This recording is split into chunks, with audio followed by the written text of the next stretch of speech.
A rule of life is probably one of the richest gifts that comes out of monasticism. So let me just start with a little bit of history. Stay with me, don't get bored.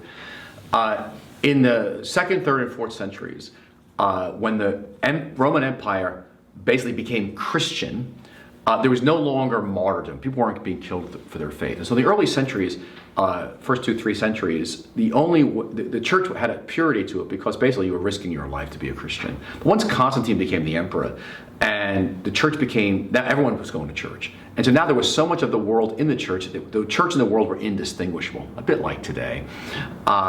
And so what happened, there was something called a white martyrdom. And that is men and women started to flee to the desert to be with Jesus, to be with God. They get cleansed of the idols in their hearts so they could see the idols in the culture.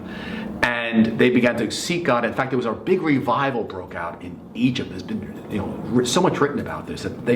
Things are said like this. There were so many hermits, so many people living in the desert. There was more people in the desert than in the cities like Alexandria at the time.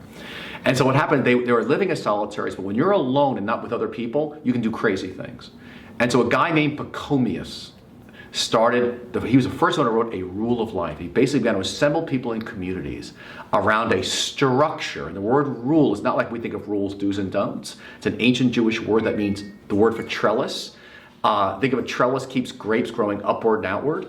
And so a rule of life gives a bit of structure to a community of how we're going to live and follow Jesus together to keep people from going crazy and keep them centered on Jesus and kind of with integrity with each other.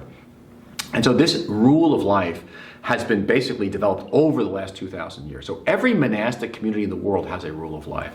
But I would say to you, every church has a rule of life. That is a way that we follow Jesus. You're in small groups, you're giving, you're serving, you're connected, you're coming on Sundays worshiping, but you're spending time with God. There's a kind of a way that we follow Jesus in this church. And we actually choose churches based on their rule of life. But for most of us, it's unconscious. It's not conscious.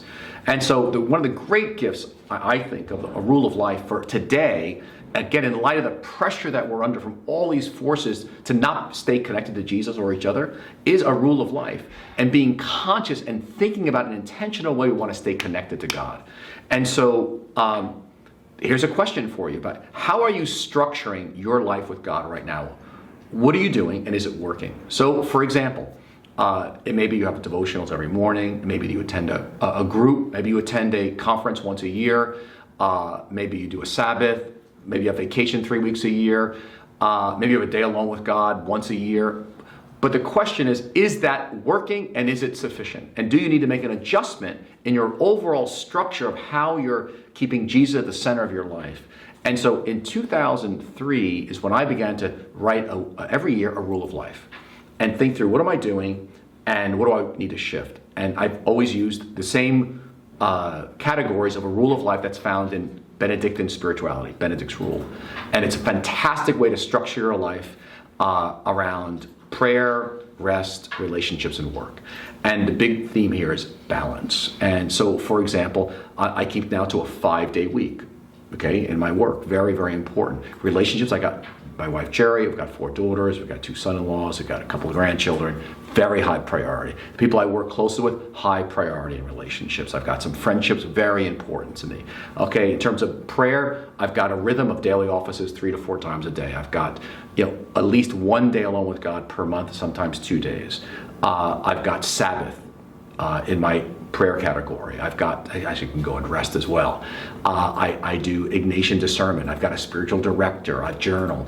And then in terms of work, I have to limit my work box because I need time for relationships, I need time for prayer, I need time for rest. And so in my work box, obviously I've got things like I'm a pastor, partially here at New Life Fellowship Church. I'm not the lead pastor, I'm partial. I lead Emotionally Healthy Discipleship. I write. Now I just added YouTube to my work life. Okay, it's a little addition. And so I've always got to say, what am I pulling out? When I add something new, I got to pull something out because time is limited. Again, rule of life confronts us with limits. You're going to hear this over and over again when we talk about emotionally healthy discipleship, the gift of limits. And a rule of life confronts you with it. And again, I'll close with this little image and I'll carry it with you. Adam and Eve in the garden said they can eat from any tree they want. They said, but there's one tree God says you are not to eat from this tree, the tree of the knowledge of good and evil. And God puts that tree right in front of them in the middle of the garden. We have limits. A rule of life, becoming conscious and thinking it through, forces us to confront, I have limits. I can't do it all. And so therefore I've got to look at my life and say, what am I going to do in terms of prayer, rest, relationships, and then work, and embrace God's limit? Adam and Eve crossed that limit. That was their rebellion. And I'd say that's one of the greatest rebellions that we do as leaders, is we cross God's limits. And we just take things, we do our will, not God's. And before we know it, all hell breaks loose.